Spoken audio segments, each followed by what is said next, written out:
Welcome. Today we're diving headfirst into a really dark philosophical parable.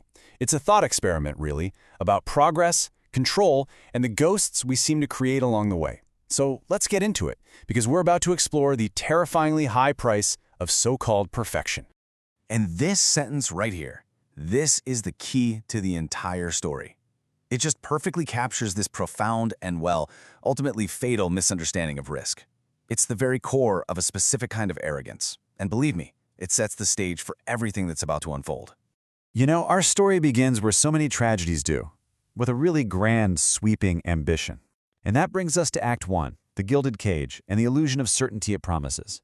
So, I want you to meet Salvio Pallido. They call him the High Priest of the Polished Floor. And his goal, it was seductive, wasn't it? A world engineered to utter perfection. A system so flawless it would eliminate not just error, but chance, risk, even that messy, unpredictable spark of the human soul. His world was meant to be this great, polished mirror, reflecting only the genius of its creator. Now, what's so fascinating here is the fundamental flaw in his whole way of thinking. We can call it the Pharisees' paradox. See, Polito believed that by controlling the environment completely, by lowering that tightrope to the floor, he could just eliminate danger. But all he really did was create a shroud, this illusion of safety, while he willfully ignored the true, infinite void that is always waiting just below. And of course, into this perfect, sterile world, well, something unexpected has to show up, right? That brings us to Act 2, the ghost in the machine. This slide just perfectly lays out the central conflict. On one side, you've got Polito's logic, his polished floor, his absolute finite certainty. He truly believes everything can be measured, everything can be controlled. But then, on the other side, you have the Gremian spirit. It emerges from what's called the furnace of trauma. It's an unquantifiable, infinite variable. It's the one thing his perfect system just can't account for. So what even is this Gremian? It's not some ancient demon from the woods, no. It's a mechanical imp, a literal ghost in the machine, and it's born from the intense stress and trauma of our relentless drive for progress. You could almost say it's the system's own conscience, whispering that uncomfortable truth that no machine, no system is ever truly perfect. It is, in a way, the mascot of malfunction. So, how does it do its work? Well, the Gremian acts as the uncanny hook. Think of it as that flicker of resistance, that sudden, totally inexplicable error that reminds us we are not in total control. It hooks directly into our arrogance, and it pulls, revealing the vast, unowned chaos we've tried so desperately to pave over. A perfect system cannot tolerate an imperfection. A collision is, well, it's inevitable. And that brings us to the breaking point in Act 3, the mirror shatters. The breaking point wasn't just some simple system failure. Oh no, it was something far more intimate and far more terrifying. The unquantifiable variable, the Gremian. It fused directly with the architect of certainty himself, Salvio Polito. And how did this even happen?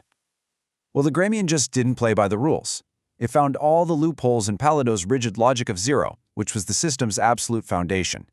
In doing so, it proved that any tool, any piece of technology, carries the ghost of its creator's trauma. It can never be a purely neutral or safe object. And the result was catastrophic. That polished silver mirror, the very symbol of Polito's arrogant perfection, it simply could not bear the weight of a truth it was literally designed to deny. It shattered, and with it, the entire illusion of the gilded cage just crumbled. But from those shards, something new and something terrible begins to rise. This is Act 4, the birth of the Phantasm. Salvio Pallido, the man, he was gone. What crawled from the wreckage of his shattered worldview was something else entirely, a transfigured being, a living, breathing embodiment of his own failure. And this is the emerald phantasm of Ativism. It's not just Polito's ghost, it's the ghost of the entire system. It embodies Ativism, which is just a fancy word for a regression, a step backward to a more ancient, more primal state. It is the walking, spectral proof that trying to eliminate all risk doesn't lead to progress, it leads to stagnation and decay. So, what is the lesson here? I mean, what's the moral of this incredibly dark tale? Let's talk about Act 5, the tragedy of the unowned. This whole tragedy really unfolds in 4 distinct steps. First, you have the hubris, that arrogant belief that you can find total safety by just getting rid of all risk. That leads directly to step 2, where you start prioritizing accumulation, what you have, over becoming who you could be. You just stop growing. And to do that, you have to try the impossible in step 3, caging the infinite chaos of life inside your finite man-made rules. The result of all this is inevitable. It's step 4, spiritual dissolution.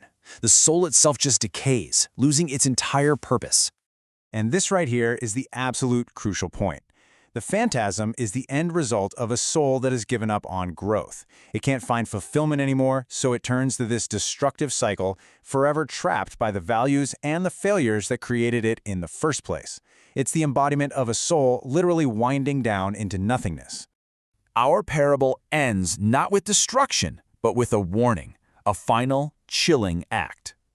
Act 6. The Forbidden Sentinel. The phantasm isn't destroyed. Instead, it's contained, preserved by this group they call the Shadow Cabinet.